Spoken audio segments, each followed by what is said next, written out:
കടൽപ്പാലം 1969 മഞ്ഞിലാസ് നിർമ്മിച്ച കടൽപ്പാലം എന്ന ചിത്രത്തിലൂടെയാണ് SP ബാലസുബ്രഹ്മണ്യം മലയാള സിനിമാ ഗാനരംഗത്തേക്ക് വരുന്നത്. ഗായിക മാധുരിയുടെ അരങ്ങേറ്റവും ഇതിൽ തന്നെ. ബെഹദൂറിൻ്റെ ഭാവ അഭിനയവും സത്യൻ്റെ ഡബിൾ റോളും ഏറെ ശ്രദ്ധേയമായ സിനിമ. പി ലീലയുടെ ഉജ്ജയിനിയിലെ ഗായിക എന്ന ഗാനം ഇന്നും ഹൃദ്യം. ആദ്യമായി സിനിമയ്ക്ക് സംസ്ഥാന സർക്കാർ പുരസ്കാരം ഏർപ്പെടുത്തിയത് 1969 കടൽപ്പാലത്തിലെ അഭിനയത്തിന് സത്യന് ഏറ്റവും നല്ല നടനുള്ള പുരസ്കാരം ലഭിക്കുകയുണ്ടായി.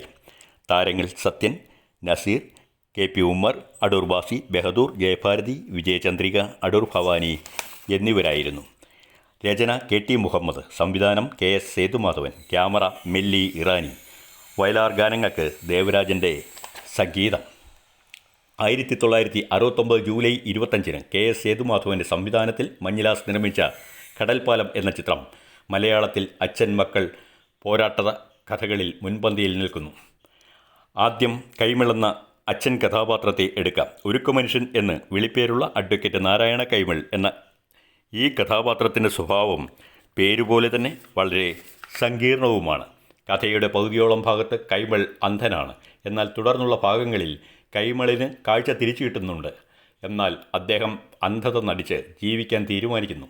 സ്വയം കണ്ണുകളടച്ച് അദ്ദേഹം തൻ്റെ മക്കളെ നിരീക്ഷിക്കുകയായിരുന്നു.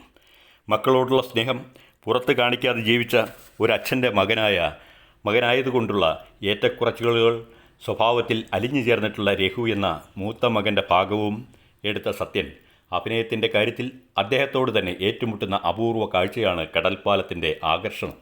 തന്നെപ്പോലെ തന്നെ വക്കീലാകാൻ വിമുഖത കാണിച്ച മകനിൽ അച്ഛൻ അടിച്ചേൽപ്പിച്ചതാണ് കമ്പനിയുടെ ഉത്തരവാദിത്വവും പിന്നെ അയാളുടെ ഇഷ്ടത്തിന് എതിരായുള്ള ഒരു വിവാഹവും. അതുകൊണ്ട് തന്നെ ഇവ രണ്ടും തൻ്റെ രീതിക്ക് മാത്രമായി മുന്നോട്ട് കൊണ്ടുപോവുകയാണ് രഘു.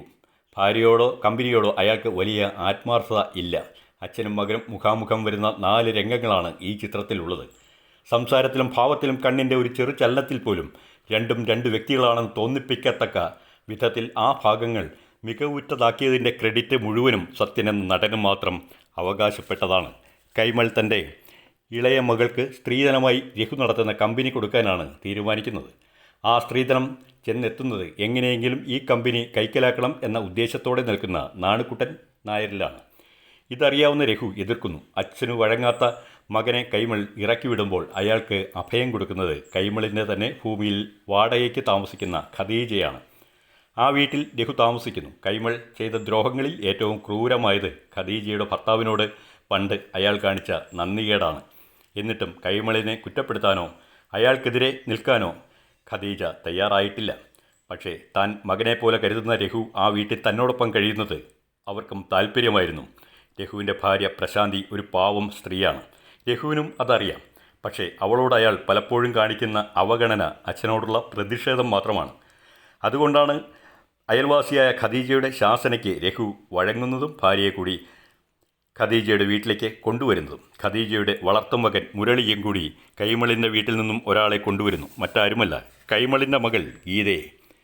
ഇങ്ങനെയൊക്കെ കണ്ടിട്ടും കാണാത്ത ഭാവം നടിക്കേണ്ടി വരുന്ന രഘു ഗീതയും വീട് വിട്ടു പോയത് അനുഗ്രഹമായി കരുതി സ്വന്തം കാമുകിയെ പലതവണ അച്ഛൻ്റെ മുന്നിൽ വേഷം കെട്ടിച്ച് വിഡ്ഢിയാക്കാൻ ശ്രമിക്കുന്ന കൈമളിൻ്റെ 2ാമത്തെ മകൻ പ്രഭാകരൻ നടത്തുന്ന കോപ്രായങ്ങളും കൈമളിൻ്റെ ക്ഷമ നശിപ്പിക്കുന്നുണ്ട്. കമ്പനി തിരിച്ചുപിടിക്കാൻ കൈമൾ കേസ് കൊടുത്തെങ്കിലും വിജയിച്ചത് രഘുവായിരുന്നു. അച്ഛനെ എവിടെയെങ്കിലും ഒരിടത്ത് തോൽപ്പിക്കണം എന്നായിരുന്നു രഘുവിൻ്റെ ആഗ്രഹം. അത് അയാൾ കേസിലൂടെ സാധിച്ചു. രഘു കമ്പനി അച്ഛന് തന്നെ മടക്കി കൊടുക്കുവാൻ തയ്യാറായി വന്നു. കണ്ണടച്ച് ഇരുട്ടാക്കി ജീവിച്ച കൈമൾ അയാളുടെ മുറിയുടെ ജനാലയിലൂടെ നോക്കിയാൽ ദൂരെ കാണുന്ന കടൽപ്പാലത്തിന് സമമാണെന്ന് രഘു പറയുന്നുണ്ട്. അച്ഛനും മക്കളും ഒക്കെയാണെങ്കിലും 2 കൂട്ടരും 2 വ്യക്തികളാണെന്നും അവർക്ക് വ്യത്യസ്ത വികാരങ്ങളായിരിക്കുമെന്നും രഘു അച്ഛനെ പറഞ്ഞ് മനസ്സിലാക്കാൻ ശ്രമിക്കുന്നുണ്ട്. അതിനോടകം തൻ്റെ കുറ്റങ്ങളും കുഴപ്പങ്ങളും അംഗീകരിക്കാൻ ശ്രമിച്ചു തുടങ്ങിയിരുന്നു കൈമൾ. പക്ഷേ മക്കളുടെ മുന്നിൽ കുറേ നാൾ കോമാളിയെപ്പോലെ ജീവിച്ച കൈമളിന് ഒടുവിൽ ഒരു തെറ്റുകാരൻ്റെ ഭാവത്തിലും കൂടി അവിടെ തുടരാൻ കഴിയുമായിരുന്നില്ല. കൈമൾ എന്ന അഗ്നിപർവ്വതം പൊട്ടിച്ചിതറുന്നതാണ് കഥയുടെ ക്ലൈമാക്സ്.